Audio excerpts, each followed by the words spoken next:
The video that broke the silence. Nathan Mercer had always been the kind of man who believed in people until they gave him a reason not to. He wasn't naive. He was simply, deliberately committed to trust. When Priya told him about the cruise, a 5-day wellness retreat with 4 girlfriends along the southern coast, he hadn't blinked. She'd been working exhausting hours at the consulting firm for months. She deserved the break. He helped her pack. He drove her to the departure terminal himself and kissed her at the curb like he always did, one hand cupped around the back of her head, soft and familiar. "Come back rested," he told her. "I will," she said, already reaching for her luggage handle. He didn't read anything into that. The first 3 days were ordinary. A few voice messages. A photo of a sunset she sent with the caption, "Wish you were here," which he'd smiled at and saved to his camera roll. He cooked for one, watched the football match he'd been putting off, worked late on a Thursday deadline. Normal. Quiet. The comfortable rhythm of a marriage where 2 people trusted each other across distance. Then came the video. It arrived on a Friday evening just after 9. He was on the couch in a worn gray t-shirt, barefoot, a glass of red on the side table. Priya's name lit up the screen. He tapped it open with a half smile. The clip was maybe 40 seconds long. The ship's deck glittered behind her, white railings, dark open sea, string lights overhead. She was laughing, tipping her chin upward in that way she did when she found something genuinely funny, her dark hair catching the ocean wind. She looked radiant. Free. And standing beside her, close enough that there was no space between them, was a man. Tall. Broad. Easy smile. One hand resting on the railing, and the other settled low and casually at the curve of Priya's waist. She didn't move away. She didn't even glance sideways. Nathan set his wine glass down. He watched the clip again. The man said something near her ear and she laughed harder, leaning slightly into him. Their body language wasn't frantic or guilty, it was comfortable. The worst kind. The kind that develops slowly, privately, over time. Nathan set his phone face down on the cushion beside him. He sat in the dark for a long time. He didn't call her. He didn't type the furious paragraph he composed in his head and deleted 4 times. He just sat there while the apartment held its breath around him, and somewhere between the second glass of wine he didn't pour and the silence that kept expanding, Nathan Mercer understood with devastating clarity that whatever this was, it wasn't new. He started in the bedroom closet at midnight. Not with anger, that would come later, he supposed, in waves he wasn't ready for yet. What moved through him now was something quieter and more efficient. A kind of cold precision he didn't know he was capable of. He pulled her suitcases from the top shelf, unfolded them on the bed, and began placing her things inside with care. Her folded blouses. The perfume she kept on the second shelf. The book on her nightstand she hadn't finished. Her jewelry in its small cloth pouch. He didn't throw anything. He didn't leave anything out. By 2 in the morning, Priya's entire presence in the apartment existed in 2 neat suitcases beside the front door. Nathan then went to his desk, opened the lower drawer, and removed the manila envelope he'd kept since their 2nd year of marriage. The one the lawyer had drawn up when he'd updated his will, and Priya had joked, "Why do you even have that?" He didn't have separation papers pre-signed, of course. Those took time. But he had his personal legal letter template, and more importantly, he had a printer, and he had 3 hours, and he had nothing left to lose.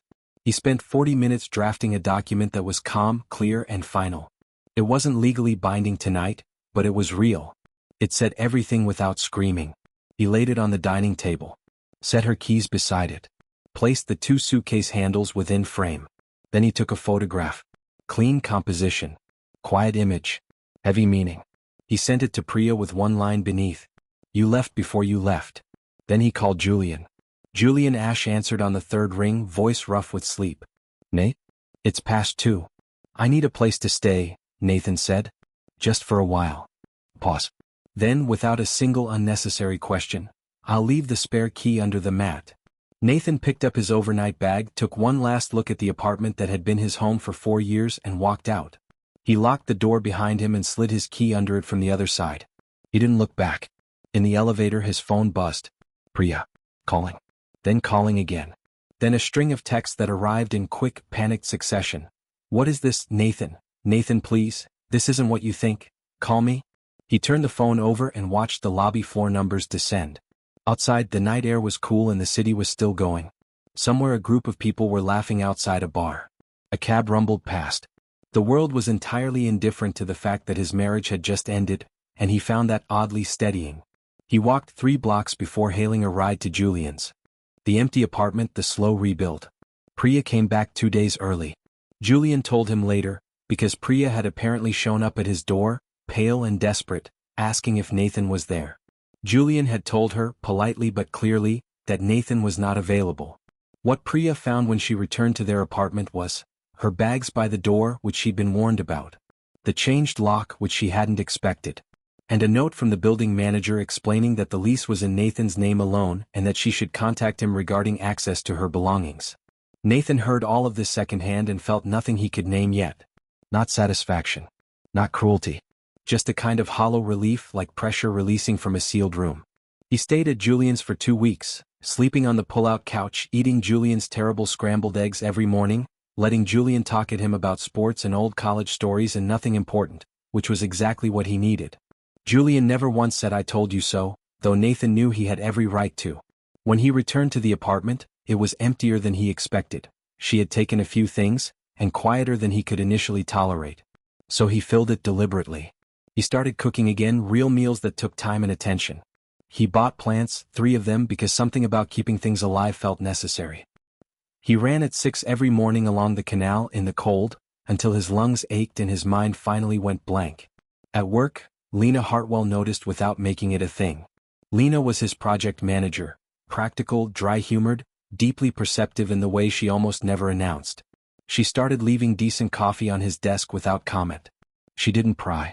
She redirected meetings when she could tell he was running on empty. Once, on a Thursday after a particularly brutal review session, she simply said, "You're still in there, you know. Just give it time." He hadn't known how much he needed someone to say that. The weeks turned. The hollow started, slowly, to fill with something quieter and more his own. He remembered things Priya had gradually talked him out of: late-night reading, the jazz playlist he'd stopped playing because she found it boring, calling his mother on Sundays. He let them all back in. The version of himself he'd been before Priya, he realized, had not disappeared. He'd just been asked gently and repeatedly to pack it away. He unpacked it now. It was Julian who dragged him to the market. 5 months after the night with the video, on a Saturday in early spring when the city smelled like wet earth and someone's barbecue 2 streets over.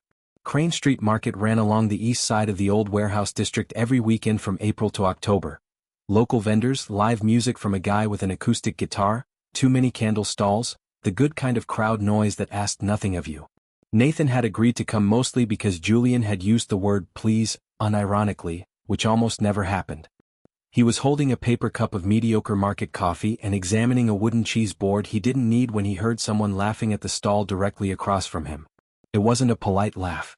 It was the real kind, sudden, unguarded tipping sideways, from a woman who had clearly just been ambushed by her own joke mid-sentence and hadn't recovered. She was standing behind a stall crowded with wildflowers and paper-wrapped bundles of roses, wearing a sage-green apron with soil marks near the pocket, her dark curly hair pulled up in a way that suggested she tried once and then stopped caring. She noticed him watching and, rather than looking away, raised an eyebrow.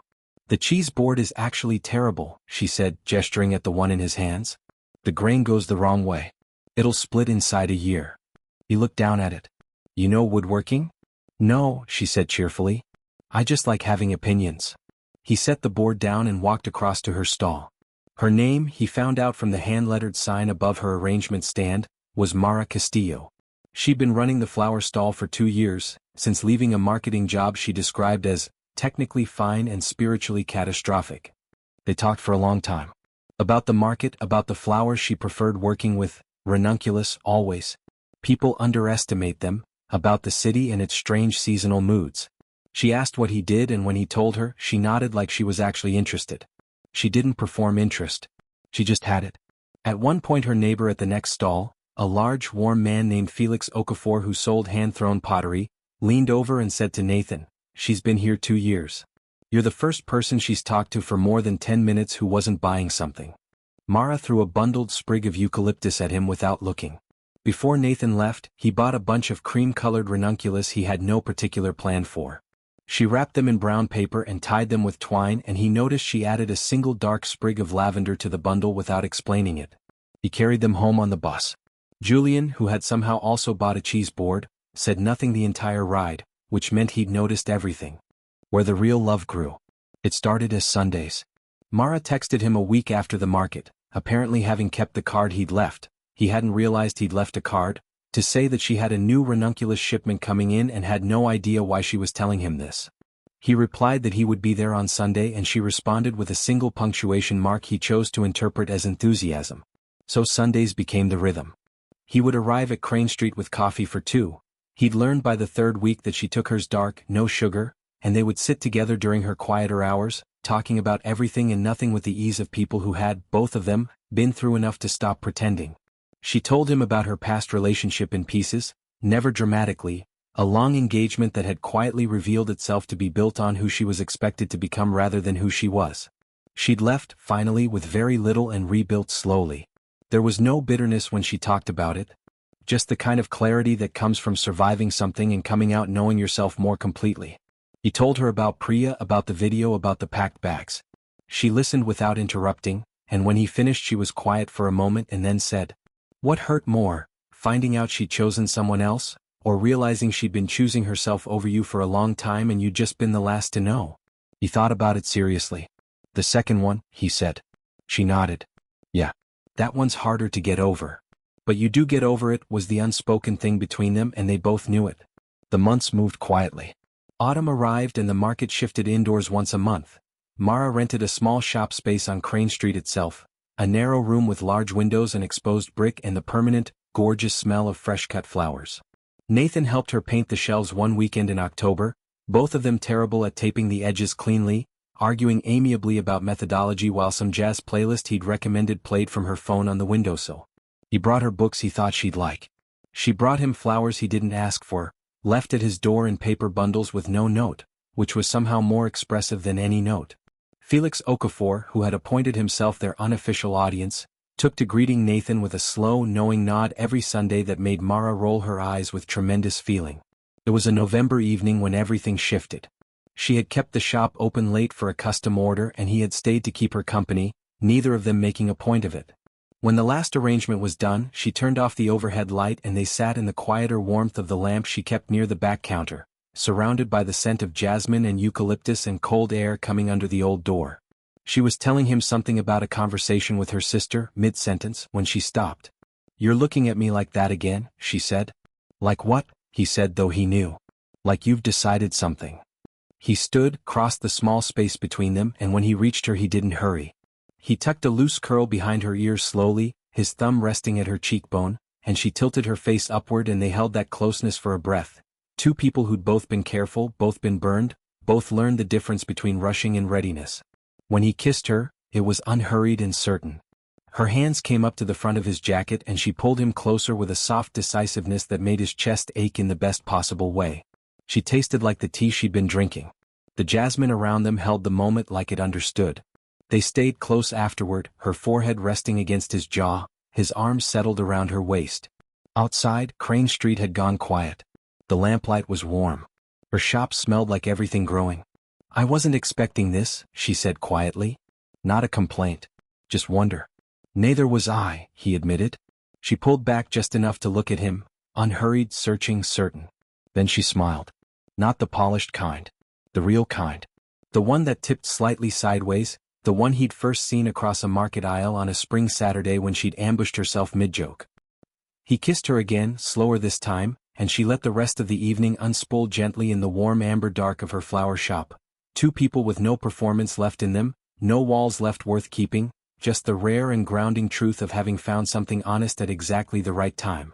Later, much later, she made tea on the small counter at the back and he leaned against the wall watching her and thought about the night he'd sat alone in a darkened apartment watching a 40-second clip that broke something inside him. He was grateful for it now. Not for the pain, but for the door it had forced open. For the cold morning runs that gave him back his body. For Lena's coffee and Julian's terrible eggs and 3 plants that still needed watering every Thursday. For a Saturday market in spring and a woman who wrapped ranunculus in brown paper and added lavender without explaining it. For this. Exactly this. Mara turned and handed him a mug and looked at him with that clear, unhurried gaze she had, the kind that didn't need to fill the silence, and he thought, this is what it's supposed to feel like. And it did.